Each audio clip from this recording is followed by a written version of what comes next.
Howard Cosell was a man who seemed untouchable. He had stood up for Muhammad Ali when the world turned its back on him, faced threats for supporting civil rights, and fought with network bosses and angry fans for decades. But one night in September, everything changed. It was during a football game when he made a single offhand comment that shocked the nation and brought his career to a screeching halt. Born Howard William Coing in 1918 to Jewish immigrants in North Carolina, Cosell grew up in Brooklyn, where he developed a sharp wit and an unshakable confidence. He read books, argued on playgrounds, and stood his ground with words, not fists. Even in high school, he was known for bold sports columns that divided readers. By the time he finished law school at NYU, he changed his last name to Cosell, aiming to stand out in a world where ethnic names could be a barrier.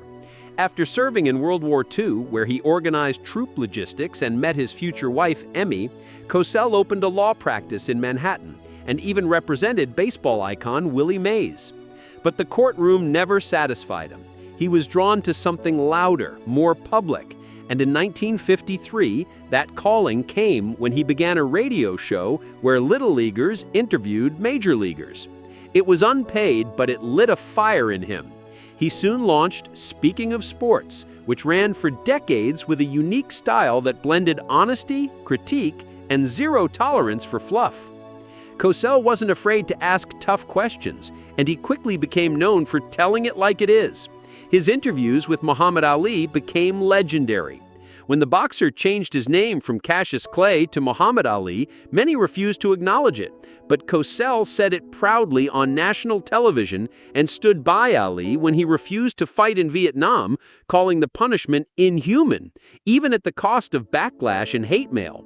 This bond between the two men became iconic, with their fiery on-air banter and deep off-air respect.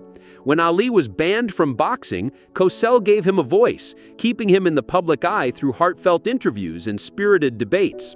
But Cosell wasn't just a boxing commentator. He helped reshape television with Monday Night Football in 1970, bringing drama, debate, and storytelling into the broadcast booth, alongside Don Meredith and Frank Gifford. The show exploded in popularity, thanks in part to Cosell's bold commentary and unforgettable catchphrases like "Down goes Frazier" and "He could go all the way." But his confrontational style made enemies too. He clashed with sports writers like Dick Young, broadcasters like Chris Economaki, and critics who mocked everything from his toupee to his ego. He coined the term jockocracy, criticizing the trend of hiring ex-athletes as announcers, and insisted sports needed smart, thoughtful commentary, not just familiar faces.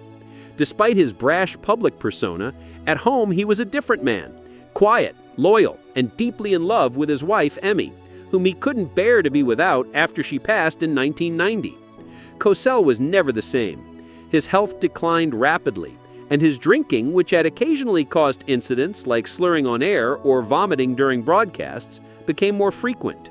By the early 1990s, he had cancer, heart issues, and Parkinson's, and he retired in 1992. One of his most remembered moments came in 1980, when he announced John Lennon's death during a football game, pausing the nation with a solemn voice that reminded people of his depth and gravity. But the beginning of the end came in 1983. During a Monday Night Football broadcast, Cosell described Washington receiver Alvin Garrett as, "That little monkey gets loose, doesn't he?" a phrase that ignited a national scandal. Civil rights groups demanded an apology, and ABC was flooded with complaints. Cosell insisted the phrase was one he had used before, even for white players, and his supporters, like Jesse Jackson, Ali, and Garrett himself, defended him. But public opinion had already turned. By the end of the season, Cosell stepped away from Monday Night Football, emotionally drained and disillusioned. Though he continued on radio, his television presence was never the same. When he died in 1995, at age 77, reactions were mixed. Some remembered him as a trailblazer, others recalled the controversies. But one thing was certain: Howard Cosell changed sports broadcasting forever, blending journalism, courage, and conflict into a style no one could ignore. And that's the unforgettable story of a man who spoke his truth no matter the cost. Thanks for watching Hollywood Star News. And if you enjoyed this deep dive into sports history, don't forget to like this video, subscribe to our channel, and hit the bell icon for more powerful stories from behind the spotlight.